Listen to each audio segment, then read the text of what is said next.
Hello， 大家好，今天要跟大家介绍 RedNote 里面的记忆工具。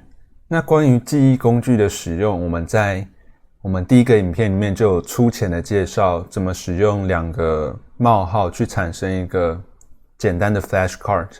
那在今天的内容里面，我想要更深入探讨 RedNote 里面其他的记忆工具。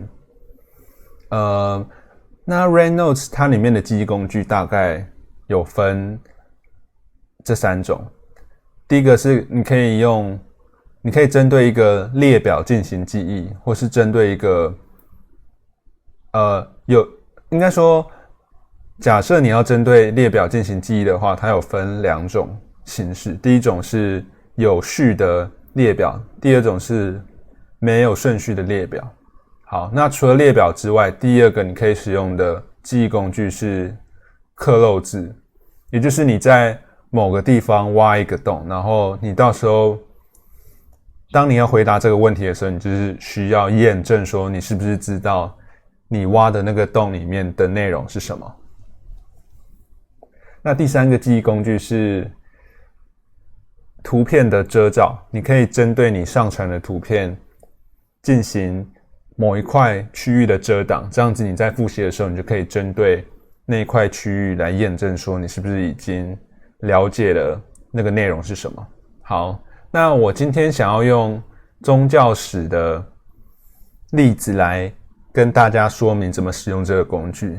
那历史实在不是我的专长，所以我这边假如有什么说错的地方，就请大家见谅。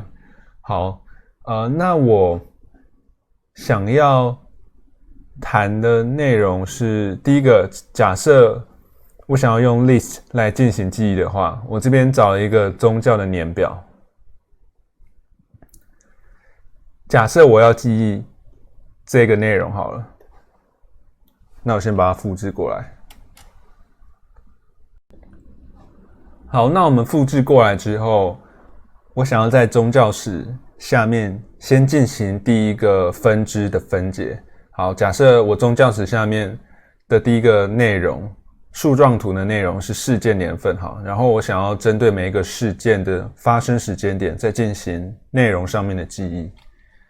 假设我想要记忆的是1244年下面发生了什么事情，那我可以利用一个 unordered list， 也就是没有顺序的列表，然后当我看到1244年的时候，我想要问我自己说1244年发生了什么事情，我就可以用没有顺序的列表。那触发没有顺序的列表的方式是使用3个冒号。好，那我就把这个内容引进来。那这样子我们就完成了一个没有顺序列表的记忆工具的实作。那我们来看一下它实际上会长什么样子。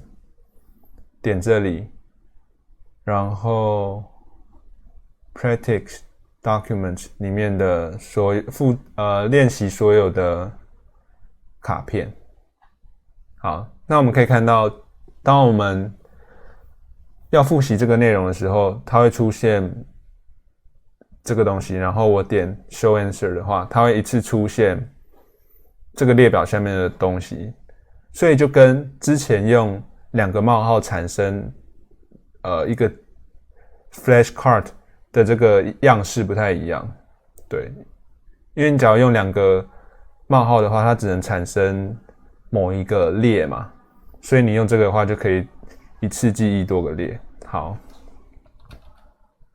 那这就是我们第一个记忆工具 unordered list 的介绍。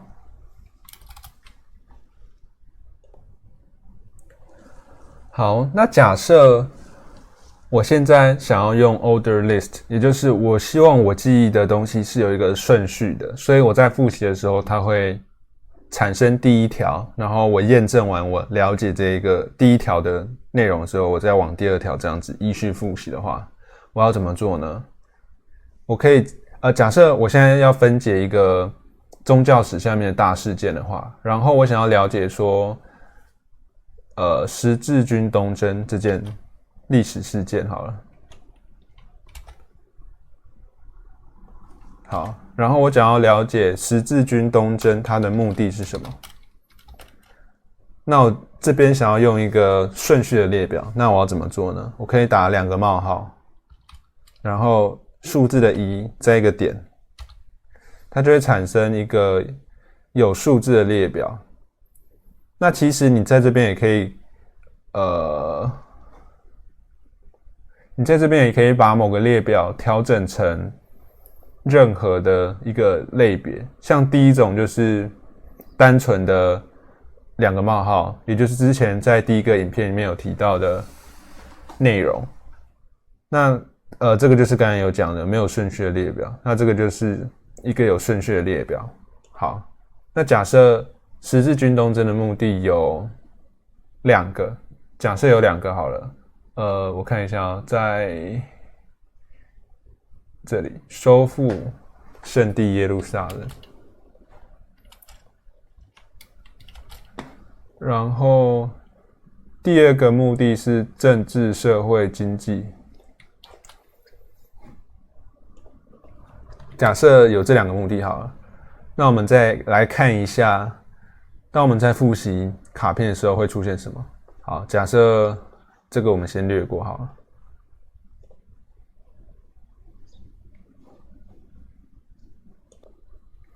好，那我们可以发现，当我们回到十字军东征的目的的时候，我们可以发现我们出现了一个数字的列表，所以这就跟之前用没有顺序列表一次产生所有个列的显示方式不同，所以我要一一回答说十字军东征的目的是哪些。第一个是收复穆斯林统治的圣地耶路撒冷，假设我记忆的还不错，我就点这个。然后第2个我要回答的就是什么政治、经济那些。然后假设还不错的话，进行记忆。好，那我们就可以把我们这个页面下面的内容都进行了记忆。好，那我们接下来要谈的内容是克漏字。那我一样也是举这个宗教的例子。假设我们想要记忆十字军东征的特征是什么？那假设我们想要记忆它的特征有这些，那我们想要挖3个洞，就是宗教、战争和贪欲，我们就可以选起来，然后按这个键，那你就可以发现它下面这个字下面有一条底线，所以之后你在复习的时候就会发现，它这边就是变成一个洞，然后你要去填这个洞。假设我要有这3个克漏字的话，1、2、3这3个克漏字的话，另外一种方式是，我用键盘上面的大括号，我一样也可以把这个克漏字给创建出来。那你可以发现这边有一个小箭头，那这边的小箭头的意思是说，我要不要把这3个克漏字一起合并起来？这样子的话，当我出现这个卡片的时候，我就不会有3张卡片。所谓的3张，就是代表说，当我出现这张卡片的时候，它第一次只有出现这个洞，然后后面的都显示出来，然后第2次只出现这个洞，以此类推。假设我把它全部合并起来的话，我就只会产生一张卡片，然后它这张卡片上面的洞就有3个，也就是这3个洞。所以假设我想要把，我们先来看我刚才讲的3个洞是什么意思好了。我们一样也是点这里的 practice。好，假设我们这些先略过。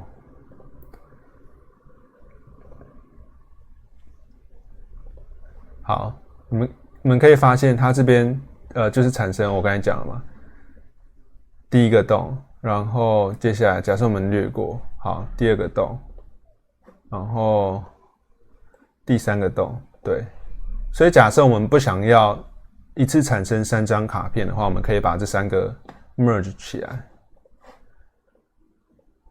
那 merge 起来的方式就是点这里的 merge all close， 也就是把所有的这一个这个 range 里面的 close 全部合并起来。好，那我们来看结果会长什么样子。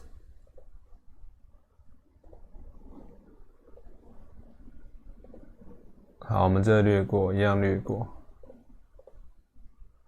你们可以发现，它这边就只会产生一张卡片，然后你回答这3个内容的话，你就可以按我记得不错或是怎样的。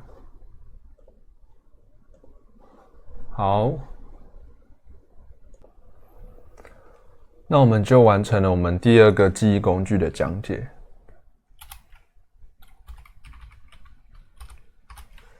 那我们第3个要讲的记忆工具是 Image Occlusion， 也就是图片的遮罩。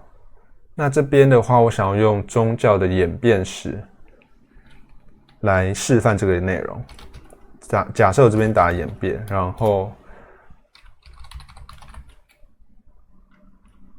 我这边打一个图片好了，然后我这边找了一张图。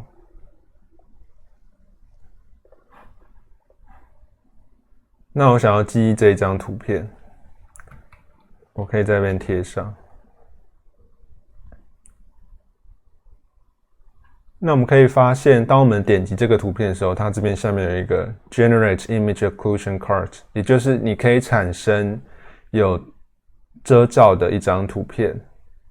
那我们这边按下去之后，我们点这里的 Add New Image Occlusion， 也就是新产生一个图片遮罩。假设我想要记所有宗教改革的最源头的好了，那我就把它标起来。我们可以发现这边有一个遮罩，那我们依序完成这个过程。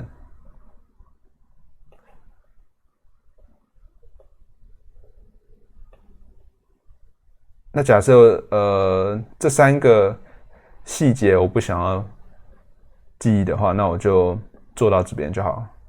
好，那可以发现我们这边就产生了1、2、3、4、5个遮罩。那我们来看一下，我们在记忆的时候会看起来长什么样子。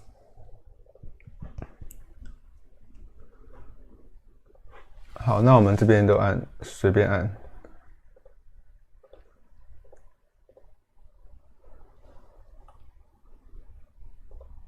抱歉，我刚才不小心跳过。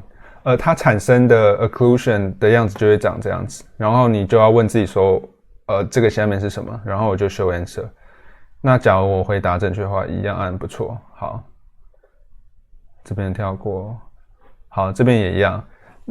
那这边遇到跟刚才刻漏字的问题一样，就是假设我针对某一个东西进行记忆的话，它会产生很多张卡片。那假设我不想要一次产生这么多张卡片，也就是我刚才想要把一次所有的遮罩合成一个图片，然后一次问我自己说这几个分别是什么？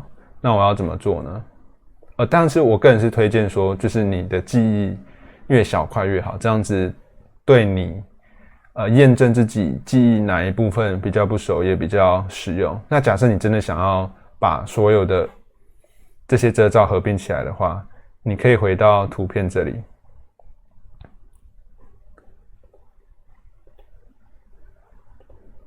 然后你点一下任何一张，那你可以发现说下面有一个 Merge Split。假设我要把所有的东西都合并起来的话，我就可以点一下这里的 Merge All Close， 然后它就会变成一个同样的字母，也就是 A。刚才是有 A、B、C、D、E 嘛，然后你把所有东西合并在一起的话，它就只会变成一个字母，也就是这里的 A。好，这样子我们到时候在复习的时候就只会产生一张卡片。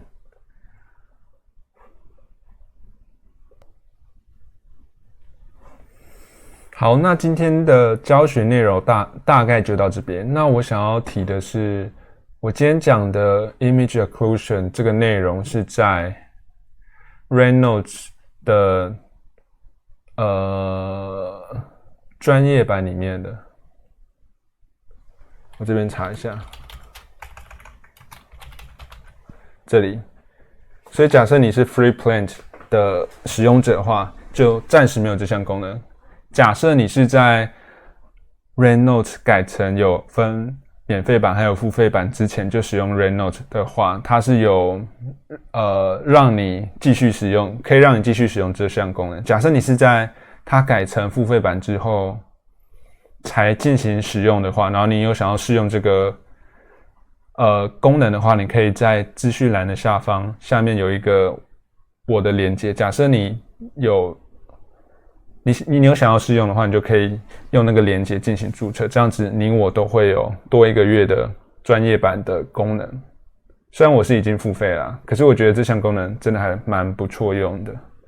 那这边顺便科普一下 ，RedNote 是由一个很厉害的大学 MIT 里面的学生开发的。那我从去年8月使用到现在，我觉得他们改善的速度非常的快，然后他们设计出来的这套工具也蛮符合我工作的流程。那你们可以看一下他们这边写的内容。它主要就是讲说，我们会拥有我们的 data， 然后假设出现什么事情的话，他们会100%的承诺能够让我们拿到我们的 data。所以我觉得，就我过去几个月的经验来看的话，我觉得这一个软体是蛮值得信任的。对，那我会在资讯栏下方放上这一个创办人他的访谈，然后你们也可以看一下他是怎么使用他 RedNote 的工具的。那就希望大家会喜欢今天的教学，我们下次再见，拜拜。